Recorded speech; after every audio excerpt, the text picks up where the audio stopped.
ऊँटनी रेगिस्तान में अपने बच्चे के साथ बड़े ही खुशी से रहती थी। वह अपने बच्चे के साथ बहुत खुश थी। उसका बच्चा बहुत ही शरारती था और अक्सर शरारतें करता रहता था। ऊँटनी उससे कहती थी कि तुम मुझे छोड़ के किसी दिन चला मत जाना। एक दिन ऊँटनी और उसका बच्चा घास चरने जाते हैं। ऊँटनी कहती है मैं घास चर लूँ, तू यहीं पे रहना, कहीं चला मत जाना। ऊँटनी घास चरने लग जाती है और ऊँटनी का बच्चा वहाँ से चल देता है। ऊँटनी जब घास चर के निवरती है तो देखती है उसका बच्चा नहीं है। वो खूब बिल्लाप करती है, इधर उधर देखती है और अपने बच्चे को ढूंढने निकल पड़ती है।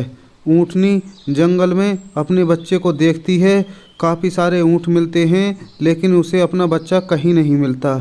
फिर ऊँटनी अपने घर जाती है जहाँ वो रहती है, लेकिन उसका बच्चा वहाँ भी नहीं था। ऊँटनी बहुत ज़्यादा विचलित हो जाती है और परेशान हो जाती है। ऊँटनी पास ही के जंगल में जाती है अपने बच्चे को देखने, लेकिन उसका बच्चा नहीं मिलता है। वह बहुत परेशान हो जाती है और विलाप करती है। ऊँटनी अपने बच्चे को जंगल में ढूंढ रही होती है कि एक लोमड़ी ऊँटनी को देखती है। अरे ये रेगिस्तानी ऊँट हमारे जंगल में क्या कर रहा है? मैं अभी इसे यहाँ से भगाती हूँ और इसे मज़ा चखाती हूँ। लोमड़ी एक प्लान बनाती है और ऊँट को रास्ते में रोक लेती है और ऊँट से कहती है, अरे भाई, तुम इस जंगल के तो नहीं लगते हो। तुम्हें पता नहीं यहाँ शेर रहता है और तुम्हें फाड़ के खा जाएगा। लोमड़ी की ऐसी बातें सुनकर ऊँट घबरा जाता है और वहाँ से तेज भाग जाता है और लोमड़ी बहुत खुश होती है। लोमड़ी देखती है कि अरे अभी तो ये ऊँट गया नहीं, यहाँ पे घास चर रहा है। वह ऊँट के पास जाती है और कहती है, अरे अभी तुम यहाँ से गए नहीं। तुम्हें पता नहीं है शेर आने वाला है और तुम्हें मार के खा जाएगा। लोमड़ी की बातें सुनकर ऊँट वहाँ से बहुत तेज़ी से भाग जाता है और ऊँट एक दिन सोचता है कि ये रोज़ मुझे बुद्धू बनाती है और ऊँट लोमड़ी की बातें समझ जाता है। तुम अभी यहाँ से गए नहीं, शेर आने वाला है और तुम्हें मार के खा जाएगा। नहीं जाता मैं इस जंगल को छोड़ के। तुम रोज़ शेर का नाम लेके मुझे डराती हो और मुझे इस जंगल से भगाना चाहती हो। तुम चली जाओ यहाँ से। लोमड़ी रोज़ नदी को पार करके अपने बच्चों के पास जाती है, लेकिन आज नदी में जल अचानक ज़्यादा बढ़ गया है। वह जल को पार नहीं कर पाती।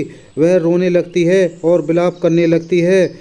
तभी वहाँ पे एक ऊँट आ जाता है और लोमड़ी से पूछता है, तुम इतना विलाप क्यों कर रही हो? लोमड़ी कहती है, नदी पार करके मुझे अपने बच्चों के पास जाना है। वो भूखे होंगे, वरना वो भूखे तड़प तड़प कर मर जाएंगे। ऊँट कहता है, दुखी मत हो बहन, तुम ऐसा करो, मेरी पीठ पे बैठ जाओ, मैं तुम्हें नदी पार करा देता हूँ। तुम अपने बच्चों के पास आसानी से पहुँच जाओगी।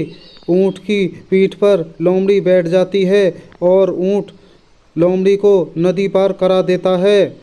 लोमड़ी बहुत खुश हो जाती है। ऊँट भाई, आपने नदी पार कराकर मुझ पर बहुत बड़ा एहसान किया है। मैं अगर आपके कभी काम आ सकूं तो मुझे ज़रूर बताना। लोमड़ी की बातें सुनकर ऊँट लोमड़ी से कहता है कि बहन, मैं यहाँ अपने बेटे को ढूंढता हुआ आया हूँ। वह मुझ पर कहीं खो गया है, मिल नहीं रहा है, काफ़ी ढूंढा है। अरे मैंने एक ऊँट का बच्चा पहाड़ी के उस पार देखा है। ऊँट लोमड़ी से कहता है, चलो बहन, पहाड़ी के उस पार चल के उस बच्चे को ढूंढते हैं और देखते हैं कि वो कहाँ है। ऊँट और लोमड़ी पहाड़ी के उस पार जाके बच्चे को देखते हैं और सामने दिखता है कि एक बच्चा ऊँटनी का खड़ा है।